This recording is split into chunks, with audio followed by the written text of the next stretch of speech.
Speech sound disorders are when students have errors in their speech that are not considered typical for their age. Sometimes we encounter students who may be in the second grade, but because of their age, they still have errors that are considered typical. Now, sometimes we encounter students, even in kindergarten, who have errors that are not typical. And when we encounter these, we must do a referral.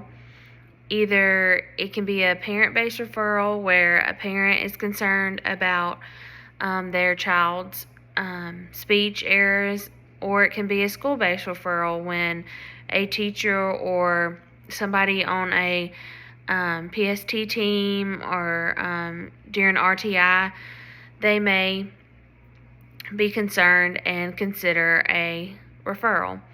When the referral process starts, vision and hearing must be checked first to rule those possibilities being the primary source out, and then we can move on to the other required testing to determine whether the child qualifies for speech services.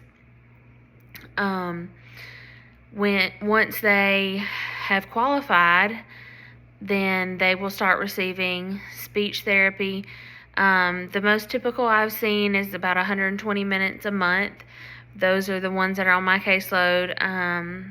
They each have 120 minutes a month with the speech language pathologist, and I work very closely with her. She is at our school for the majority of her day and week. She spends probably 75% of her time with us. She does service other schools, but we are her home location where her office is.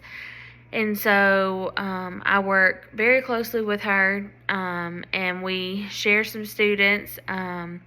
Some have a primary disability of speech, and some have other disabilities and just receive speech services. So, and then we also have one other resource teacher in our school, and all three of us work hand in hand to make sure that our students are taken care of, and that all their needs are provided. And I feel like the earlier that the student can receive these services, the better. Once they get past second, third, fourth grade, it really can be detrimental on their academics and their social lives. So the sooner we can get the students taken care of, the better.